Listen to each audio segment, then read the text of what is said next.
Welcome to Satish edutech. ఈ వీడియోలో మనము స్టాఫ్ సెలక్షన్ కమిషన్ నుంచి వచ్చినటువంటి సీజీఎల్ నోటిఫికేషన్ గురించి మాట్లాడడం జరుగుతుంది. ఇవి డిగ్రీ బేస్డ్ ఉద్యోగాలు. సో ఈ ఉద్యోగాలకు ఏజ్ లిమిట్ ఎంత ఉంటుంది, పరీక్షా విధానం ఎలా ఉంటుంది, అండ్ ఎగ్జామ్ ఏ విధంగా ఉండడం జరుగుతుంది, దీనికి సంబంధించినటువంటి ఉద్యోగాల్లో ఏ రకాల జాబ్లు ఉంటాయి, ఇవన్నీ కూడా మనం మాట్లాడదాం. అండ్ అంతకన్నా ముందుగా ఛానల్ సబ్స్క్రైబ్ చేసుకున్న వాళ్ళు ఉంటే సబ్స్క్రైబ్ చేసుకుని పక్కన వచ్చే బెల్ పైన క్లిక్ చేయడం ద్వారా ఇలాంటి లేటెస్ట్ జాబ్ అప్డేట్స్ మీ మొబైల్లో మీరు పొందడం జరుగుతుంది. Okay, so staff selection commission అంటే చాలా మందికి తెలియదు, అంటే రీసెంట్ గా ఎవరైతే కాంపిటేటివ్ ఫీల్డ్కి వచ్చారో వాళ్ళకి తెలియదు కాబట్టి ఒకసారి చెప్తాను. స్టాఫ్ సెలక్షన్ కమిషన్ అనేటువంటిది ఒక సంస్థ. ఇది కేంద్ర ప్రభుత్వంలో ఉండేటువంటి 10th క్లాస్, ఇంటర్మీడియట్, డిగ్రీ, అదేవిధంగా ఇంజనీరింగ్ సంబంధించినటువంటి ఉద్యోగాలను భర్తీ చేయడం జరుగుతుంది. ఓకే, కేంద్ర ప్రభుత్వంలో ఏ ఖాళీలు ఉన్నా కూడా మనకు చాలా వరకు స్టాఫ్ సెలక్షన్ కమిషన్ ద్వారా భర్తీ చేయడం జరుగుతుంది అనమాట. సో దీంట్లో భాగంగా డిగ్రీ బేస్డ్ ఉద్యోగాలకు మనకు సిజిఎల్ అనేటువంటి నోటిఫికేషన్ ద్వారా, ఇంటర్మీడియట్ ఉద్యోగాలను సిహెచ్ఎస్ఎల్ అనే నోటిఫికేషన్ ద్వారా, 10th క్లాస్ ఉద్యోగాలను ఎంటీఎస్ అనే నోటిఫికేషన్ ద్వారా, మెకానికల్ ఉద్యోగాలను జేఈ అనేటువంటి నోటిఫికేషన్ ద్వారా మనకు విడుదల చేస్తారు. ప్రజెంట్ మనం డిగ్రీ బేస్డ్ పైన వచ్చినటువంటి సిజిఎల్ నోటిఫికేషన్ గురించి మాట్లాడదాం. ఓకే, సో సిజిఎల్ అంటే ఏంటంటే combined graduate level examination. Okay, combined graduate level examination. ఇది డిగ్రీ బేస్డ్ ఉద్యోగాలు ఉండేటువంటి నోటిఫికేషన్ అనమాట. దీనికి సంబంధించినటువంటి అప్లికేషన్ ప్రక్రియ ఎప్పటి నుంచి ప్రారంభమవుతుందంటే డిసెంబర్ 29, 2020 నుంచి అప్లై చేయొచ్చు. చివరి తేదీ వచ్చేసి జనవరి 31, 2021. జనవరి 31, 2021 వరకు మీరు అప్లై చేయడానికి అవకాశం ఉండడం జరుగుతుంది అనమాట. ఓకేనా, దీంట్లో ముందుగా ఉండేటువంటి ఖాళీల గురించి మనం మాట్లాడదాం. ఓకే, ఖాళీలు మనం చూసినట్లయితే దీంట్లో వివిధ రకాల పే స్కేల్స్ ఉంటాయి, అంటే వివిధ రకాల శాలరీలు ఉంటాయి.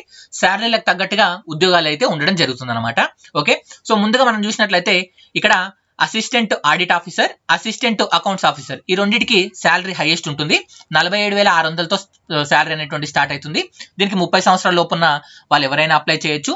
అండ్ అదేవిధంగా ఈ రెండు ఉద్యోగాలు కూడా మనకు కాగ్ అంటే Indian accounts and audit and accounts department కిందికి రావడం జరుగుతుంది. కాగ్లో భాగంగా ఈ 2 ఉద్యోగాలు ఉంటాయి. నెక్స్ట్ చూసినట్లయితే నెక్స్ట్ పే స్కేల్ 7 ప్రకారం ఉన్నటువంటి ఉద్యోగాలు చూస్తే 44,900తో ఉద్యోగాలు ఉంటాయి. ఇవి ఏవేవి ఉంటే అసిస్టెంట్ సెక్షనల్ ఆఫీసర్, అదేవిధంగా మనకు అసిస్టెంట్ ఉద్యోగాలు, అండ్ అదేవిధంగా income tax officer. Income tax లో ఎస్ఐ ఉద్యోగాలు ఉంటాయి కదా, ఇన్స్పెక్టర్ ఆఫ్ ఇన్కమ్ ట్యాక్స్ అంటాం కదా. సో ఇన్కమ్ ట్యాక్స్ ఎస్ఐ కానీ, లేదంటే సెంట్రల్ ఎక్సైజ్ శాఖలో ఎస్ఐ ఉద్యోగాలు కానీ, లేదంటే మనకు ఎగ్జామినర్ ఫుడ్ అంటే హోటల్ పైన ఫుడ్ ను టెస్ట్ చేయడానికి కొంతమంది ఆఫీసర్స్ వస్తారు కదా, ఆ ఆఫీసర్ ఉద్యోగాలు కూడా దీంట్లోనే ఉండడం జరుగుతుంది. దాంతోపాటు ఎస్ఐ ఎవరైతే సిబిఐ ఉంటుంది కదా, సెంట్రల్ బ్యూరో ఆఫ్ ఇన్వెస్టిగేషన్ అంటాం కదా, దీంట్లో ఉండేటువంటి ఎస్ఐ ఉద్యోగాలు కూడా ఈ నోటిఫికేషన్ ద్వారానే మనకు భర్తీ చేయడం జరుగుతుంది. అదేవిధంగా సెంట్రల్ బ్యూరో ఆఫ్ నార్కోటిక్స్ లో ఉండేటువంటి ఎస్ఐ ఉద్యోగాలు, అండ్ అదేవిధంగా దాంతో పాటుగా మనకు నేషనల్ ఇన్వెస్టిగేషన్ ఏజెన్సీ అంటాం కదా, దాంట్లో ఉండేటువంటి ఎస్ఐ ఉద్యోగాలు కూడా ఈ నోటిఫికేషన్ ద్వారా భర్తీ చేస్తారు. దీనికి వివిధ రకాల శాలరీలు అయితే ఉండడం జరుగుతుంది. ఇవి ముఖ్యంగా మనకు ఉన్నటువంటి ఉద్యోగాలు. ఇక్కడ జూనియర్ స్టాటిస్టికల్ ఆఫీసర్ అని ఉంటుంది.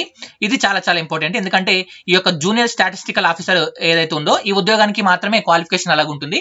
మిగతా అన్నిటికీ కూడా డిగ్రీ అనేటువంటిది మనకు క్వాలిఫికేషన్ ఉండడం జరుగుతుంది. Okay, so first age limit గురించి మాట్లాడదాం. ఏజ్ లిమిట్ చూసినట్లయితే ఇక్కడ ఉన్నటువంటి ఉద్యోగాలు చూసారు కదా మీరు. సో ఎస్ఐ ఉద్యోగాలు ఉన్నాయి కొన్ని, అండ్ అదేవిధంగా అసిస్టెంట్ ఉద్యోగాలు ఉన్నాయి, ఇన్కమ్ ట్యాక్స్ ఆఫీసర్ ఉద్యోగాలు ఉన్నాయి. సో ఇలా ఉన్నాయి కదా. వీటికి కొన్ని ఉద్యోగాలకు 30 సంవత్సరాల లోపు అప్లై చేయొచ్చు, కొన్ని ఉద్యోగాలకు 27 సంవత్సరాల లోపున వాళ్ళు అప్లై చేయాల్సి ఉంటుంది అనమాట. మీరు అప్లై చేసేటప్పుడు ఎలా అంటే ఇక్కడ ఉన్నటువంటి ఏజ్ ఆధారంగా మీరు ప్రిఫరెన్స్ ఇవ్వాల్సి ఉంటుంది అనమాట. ఓకే, ఏజ్ ఆధారంగా మీరు ప్రిఫరెన్స్ ఇవ్వాల్సి ఉంటుంది, అంటే ఫస్ట్ మీరు వాటికి ప్రియారిటీ ఉండడం జరుగుతుంది అనమాట. సో ఎవరైనా దీనికి అంటే 30 సంవత్సరాల లోపున ఓసీ క్యాండిడేట్స్ ఎవరైనా అప్లై చేయొచ్చు. ఒకవేళ మీరు ఎస్సీ ఎస్టీ వాళ్ళైతే మీకు 5 సంవత్సరాల రిలాక్సేషన్ ఉంటుంది. ఓబీసీ వాళ్ళైతే 3 సంవత్సరాల రిలాక్సేషన్ ఉంటుంది. Person with disability unreserved candidates అయితే 10 సంవత్సరాల relaxation. Person with disability OBC వాళ్ళైతే 13 సంవత్సరాలు. Person with disability SC ST వాళ్ళైతే ఎవరైతే ఉన్నారో వాళ్ళకి 15 సంవత్సరాల వరకు రిలాక్సేషన్ ఉంటుంది. ఎక్స్ సర్వీస్ మెన్ క్యాండిడేట్స్ ఎవరైతే ఉన్నారో వాళ్ళ టైం పీరియడ్ ఆధారంగా వాళ్ళకి ఏజ్ రిలాక్సేషన్ అయితే ఉండడం జరుగుతుంది అనమాట. ఓకేనా, అండ్ ఏజ్ రిలాక్సేషన్ అప్పుడు మీరు ఏ డేట్ కి లెక్క పెట్టుకోవాలి. ఫర్ సపోజ్ 18 నుంచి 27 సంవత్సరాల వరకు ఉన్న వాళ్ళు ఎవరైనా అప్లై చేయొచ్చు అని చెప్పేసి చెప్పడం జరిగింది కొన్ని ఉద్యోగాలకు. మళ్ళీ 27 అంటే ఎప్పటి వరకు అంటే ఇక్కడ చూడండి, జనవరి 1, 2021 నాటికి మీ ఏజ్ అనేటువంటిది 27 సంవత్సరాలు దాటి ఉండొద్దు అనమాట. 27 సంవత్సరాలు ఒక రోజు కూడా అయి ఉండొద్దు, 27 సంవత్సరాల లోపు మాత్రమే ఉండాలి అనమాట. ఓకేనా, సో 30 సంవత్సరాలు అన్నప్పుడు 30 సంవత్సరాల లోపు, అండ్ 32 సంవత్సరాలు అంటే 32 సంవత్సరాల లోపున వాళ్ళు ఎవరైనా అప్లై చేయొచ్చు. ఓసీ క్యాండిడేట్స్ 30 సంవత్సరాల లోపున వాళ్ళు కూడా అప్లై చేయండి, ఎందుకంటే మీకు 25 సంవత్సరాల లోపు ఉన్నటువంటి ఉద్యోగాలు కాకుండా 30 సంవత్సరాల లోపు ఉన్న ఉద్యోగాలకు కూడా మీరు ఎలిజిబులే కాబట్టి, ఓకేనా. సో ఇది క్లారిటీ కదా ఏజ్ గురించి. నెక్స్ట్ మనం మాట్లాడినట్లయితే ఎడ్యుకేషన్ క్వాలిఫికేషన్. నేను చెప్పే కదా హైయెస్ట్ పెయిడ్ శాలరీ ఉండేటువంటి ఉద్యోగాలని ఏవేవి, assistant audit officer, assistant account officer. ఈ రెండింటికి బ్యాచిలర్ డిగ్రీ అంటే నార్మల్ డిగ్రీ మనం ఏదైతే ఉందో అది కంప్లీట్ అయి ఉండాలి. కాకపోతే సిఏ చేసిన వాళ్ళు ఎవరైతే ఉన్నారో వాళ్ళకి మేము ప్రియారిటీ అయితే ఇవ్వడం జరుగుతుందని చెప్పేసి చెప్పడం జరిగింది అనమాట, ఓకేనా. అండ్ అదేవిధంగా ఈ జాబ్ వచ్చిన వాళ్ళు వీళ్ళకి కొద్దిగా ప్రొబేషన్ పీరియడ్ అయితే ఉండడం జరుగుతుంది, దాన్ని కూడా మీరు కంప్లీట్ చేసుకోవాలని అయితే చెప్పడం జరిగింది. నెక్స్ట్ చూసినట్లయితే ఇంకో ఉద్యోగం చెప్పాం కదా జూనియర్ స్టాటిస్టికల్ ఆఫీసర్. దీనికి క్వాలిఫికేషన్ అలాగే ఉంటుందని చెప్పా కదా. సో క్వాలిఫికేషన్ అలాగే ఏంటంటే డిగ్రీ కంపల్సరీ ఉండాలి, ఏదైనా డిగ్రీ కంపల్సరీగా ఉండాలి. కాకపోతే ఇంటర్మీడియట్ లో మాత్రం 60% మార్కులు అనేటువంటివి ఉండాలి. మ్యాథ్స్ లో ఇంటర్మీడియట్ మ్యాథ్స్ లో 60% మార్క్స్ ఉండాలి. అంటే ఇండైరెక్ట్ గా ఇంటర్ లో ఎంపీసీ చేసి ఉండి 60% వచ్చి డిగ్రీ చేసిన వాళ్ళు ఎవరైనా దీనికి అప్లై చేయొచ్చు. లేదా మీకు డిగ్రీలో స్టాట్స్ అనేటువంటిది ఒక సబ్జెక్ట్ గా ఉండాలన్నమాట. డిగ్రీ లెవెల్లో 3 years పాటు మీకు స్టాట్స్ అనేటువంటి సబ్జెక్ట్ ఉన్న వాళ్ళు కూడా దీనికి అప్లై చేయొచ్చు. ఈ రెండు మాత్రమే డిఫరెంట్. మిగతా అన్ని పోస్టులు ఏవైతే ఉన్నాయో అంటే ఇప్పుడు మీరు ఇన్కమ్ ట్యాక్స్ ఆఫీసర్ కానీ, నార్కోటిక్స్ లో ఎస్ఐ ఉద్యోగాలు కానీ, లేదంటే సిబిఐలో సెంట్రల్ బ్యూరో ఆఫ్ ఇన్వెస్టిగేషన్ లో ఎస్ఐ ఉద్యోగాలు ఏవైతే ఉన్నాయో వీటన్నిటికీ కూడా ఏ డిగ్రీ అంటే బీఎస్సీ, బీకామ్, ఏ ఉద్యోగాలు అంటే ఏ డిగ్రీ చేసినా కూడా మీరు అప్లై చేయడానికి అవకాశం ఉండడం జరుగుతుంది. కాకపోతే మీ యొక్క డిగ్రీ అనేటువంటిది సో ఈ యొక్క జనవరి 1, 2021 నాటికి కంప్లీట్ అయి ఉండాలి, ఓకేనా. జనవరి 1, 2021 నాటికి మీకు కంప్లీట్ గా రిజల్ట్ అయితే వచ్చి ఉండాలని చెప్పేసి చెప్పడం జరిగింది అనమాట. ఒకసారి ఇది కూడా మీరు గుర్తుంచుకోండి. ఇది మనకి ఎడ్యుకేషన్ క్వాలిఫికేషన్ గురించి. నెక్స్ట్ మనం మాట్లాడితే ఎలా అప్లై చేయాలి సార్. ఎస్ఎస్సి వెబ్సైట్ లో ముందుగా మీరు ఇక్కడ రిజిస్ట్రేషన్ చేసుకోవాలి. కొత్త వాళ్ళు అయితే రిజిస్ట్రేషన్ చేసుకున్న తర్వాత లాగిన్ అయ్యి మీరు అప్లై చేయడానికి అవకాశం అయితే ఉండడం జరుగుతుంది. ఇక్కడ అప్లై చేసేటప్పుడు చాలా మంది మిస్టేక్ చేశారు. ఈ పాయింట్ చాలా చాలా ఇంపార్టెంట్. ఇక్కడ చూడండి, the photograph should not be more than 3 months old. అంటే మీరు ఏదైతే అప్లై చేసినప్పటి ఫోటో ఉందో ఆ ఫోటో దిగి 3 నెలల కన్నా ఎక్కువ అయి ఉండదు అనమాట. అంటే 3 months లోపు దిగిన ఫోటో మాత్రమే మీరు అప్లై చేయాలి. రీసెంట్ గా అంటే ఇప్పుడు ఫర్ సపోజ్ ఈ రోజు అప్లై చేస్తారు అనుకో, ఈ రోజు కన్నా 3 months ముందు మాత్రమే, అంటే ఈ 3 months గ్యాప్ లో మాత్రమే దిగిన ఫోటోని మాత్రమే మీరు అప్లోడ్ చేయాలి. అండ్ అదే విధంగా ఫోటో పైన మీరు ఫోటో దిగిన డేట్ కూడా ఉండాలని చెప్పడం జరిగింది. ఇక్కడ చూడండి and the date on which the photograph has been taken should be clearly printed on the photograph. మీరు ఫోటో దిగిన రోజు కూడా ఆ ఫోటోగ్రాఫ్ పైన మీరు కంపల్సరీగా ఇయ్యాలి అని చెప్పడం జరిగింది. ఒకవేళ మీరు గిట ఫోటోగ్రాఫ్ పైన డేట్ లేకుండా అప్లై చేస్తే వాటిని మేము రిజెక్ట్ చేసే అధికారం మాకైతే ఉందని చెప్పారు. కాబట్టి జాగ్రత్తగా మీరు రీసెంట్ గా దిగిన ఫోటోకు డేట్ కంపల్సరీగా మీరు దిగిన డేట్ ఇచ్చేసి మీరు అప్లై చేయాల్సిందిగా కోరడం జరుగుతుంది. అండ్ అప్లై చేయడానికి చివరి తేదీ చెప్పాను కదా, జనవరి 31, 2021 దీనికి అప్లై చేయడానికి చివరి తేదీ. ఎగ్జామినేషన్ ఫీజు ఏదైతే ఉందో అది 100 రూపాయలు ఉంటుంది. ఉమెన్ క్యాండిడేట్స్ కి కానీ, ఎస్సీ ఎస్టీ క్యాండిడేట్స్ కానీ, పర్సన్ విత్ డిసబిలిటీ క్యాండిడేట్స్ కి కానీ, ఎక్స్ సర్వీస్ మెన్ క్యాండిడేట్ కానీ ఎలాంటి ఫీజు అయితే ఉండదు. మీరు డైరెక్ట్ గా అప్లై చేయడానికి అవకాశం అయితే ఉండడం జరుగుతుంది. ఓకే, ఇది ఎగ్జామినేషన్ ఫీజు గురించి అండ్ ఎగ్జామినేషన్ సంబంధించినటువంటి ఫోటో గురించి. నెక్స్ట్ మనం మాట్లాడినట్లయితే ఎగ్జామినేషన్ సెంటర్స్ ఎక్కడ ఉంటాయి సార్. ఎగ్జామినేషన్ సెంటర్స్ మనం ఆంధ్రప్రదేశ్ లో చూస్తే గుంటూరు, కాకినాడ, కర్నూలు, నెల్లూరు, రాజమండ్రి, తిరుపతి, విజయనగరం, విజయవాడ, విశాఖపట్నం అండ్ ఇవి మనకి ఏపీలో ఉండే సెంటర్స్. తెలంగాణలో చూస్తే హైదరాబాద్, కరీంనగర్, వరంగల్. ఇవి ప్రిలిమ్స్ కొరకు. మెయిన్స్ కొరకు అయితే మీకు హైదరాబాద్ దానికి సంబంధించినటువంటి సెంటర్స్ అయితే ఇవ్వడం జరుగుతుంది. ఓకే, ఇది మనకు ఎగ్జామినేషన్ సెంటర్స్ గురించి మాట్లాడినట్లయితే. నెక్స్ట్ చూసినట్లయితే మినిమం క్వాలిఫైయింగ్ మార్క్స్ ఉంటాయా? ఎస్, మినిమం క్వాలిఫైయింగ్ మార్క్స్ అయితే మనకు ఉండడం జరుగుతుంది. అన్రిజర్వ్డ్ అయితే 30%, ఓబీసీ వాళ్ళకైతే, ఈడబ్ల్యూఎస్ వాళ్ళకైతే 25%, అదర్స్ వాళ్ళకైతే 20% అయితే ఉండడం జరుగుతుంది. అండ్ అదేవిధంగా ఎగ్జామినేషన్ ఎన్ని లెవెల్స్ లో ఉంటుంది? ఎగ్జామినేషన్ అనేటువంటిది మొత్తము 4 లెవెల్లలో ఉంటుంది. టైర్ 1, టైర్ 2, టైర్ 3, టైర్ 4 అని.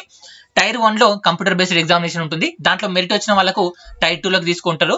టైర్ 2 లో మెరిట్ వచ్చిన వాళ్ళకు డిస్క్రిప్టివ్ పేపర్ ఉంటుంది అనమాట. అంటే ఎస్ఏ కానీ, లెటర్ రైటింగ్ కానీ ఇలాంటి దాన్ని ఒకటి టైర్ 3 లో ఉంటుంది.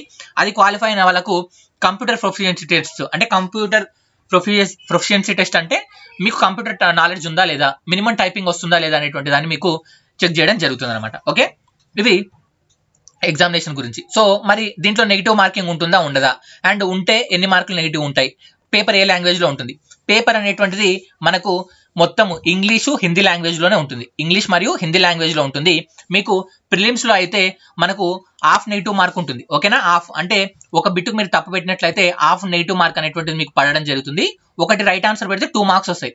ఒక క్వశ్చన్ కు రైట్ ఆన్సర్స్ కు 2 మార్కు, ఓకే, రాంగ్ ఆన్సర్ కు హాఫ్ నెగిటివ్ మార్క్ అనేటువంటిది ఉండడం జరుగుతుంది. సో ప్రిలిమ్స్ లో మనం చూసినట్లయితే మొత్తం 4 సబ్జెక్టులు ఉంటాయి. General intelligence reasoning, general awareness, quantitative aptitude, English comprehension. అన్నిటికీ కూడా 25 క్వశ్చన్స్ ఉంటాయి.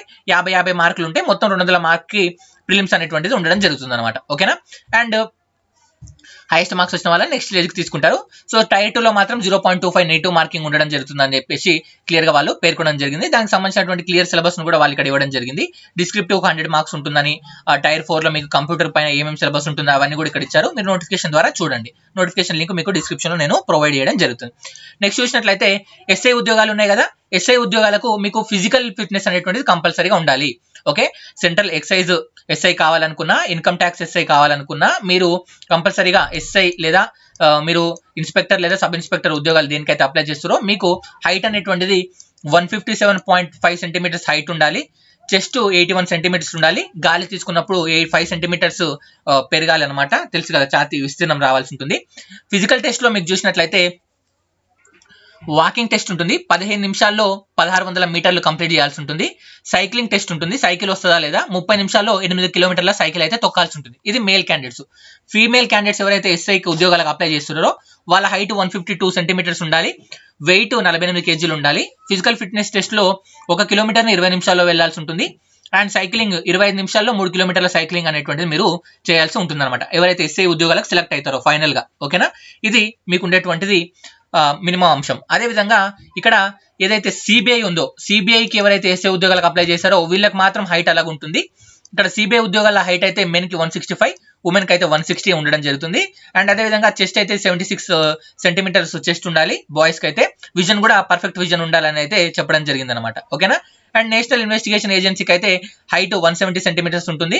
ఉమెన్ కి అయితే 150 సెంటీమీటర్స్ ఉండాలి. 76 సెంటీమీటర్ చెస్ట్ అయితే ఉండాలని చెప్పేసి చెప్పడం జరిగింది. అవి కూడా మనకు క్లియర్ అయ్యి అయితే ఉండాలి. 6/6, 6/9 అయితే ఉండాలని చెప్పేసి అయితే క్లియర్ గా పేర్కొనడం జరిగింది. సో ఫ్రెండ్స్, ఇది మనకు నోటిఫికేషన్ గురించి పూర్తి వివరాలు. ఎగ్జామినేషన్ చెప్పా కదా, ఇంగ్లీష్ మరియు హిందీలో ఉంటుంది. మొత్తం 4 లెవెల్స్ ఎగ్జామినేషన్ ఉంటుంది. మీరు ఒకవేళ హైయర్ లెవెల్ ఉద్యోగాలు పొందాలనుకుంటే సెంట్రల్ లెవెల్లో ఇది మంచి అవకాశం అనమాట. అండ్ దీనికి సంబంధించినటువంటి ఇంకొక చిన్న అప్డేట్ నేను మర్చిపోయాను, ఎగ్జామ్ డేట్స్.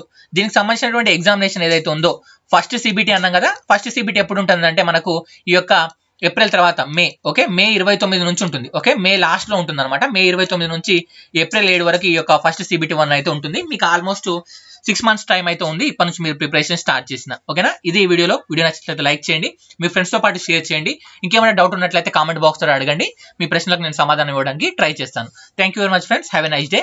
ఛానల్ సబ్స్క్రైబ్ చేసుకున్న వాళ్ళు సబ్స్క్రైబ్ చేసుకోండి. టెలిగ్రామ్ గ్రూప్ లో జాయిన్ అయినట్లయితే ఇలాంటి నోటిఫికేషన్ ఉద్యోగాలకు సంబంధించినటువంటి అప్డేట్ మీరు అక్కడ పొందడం జరుగుతుంది. Thank you.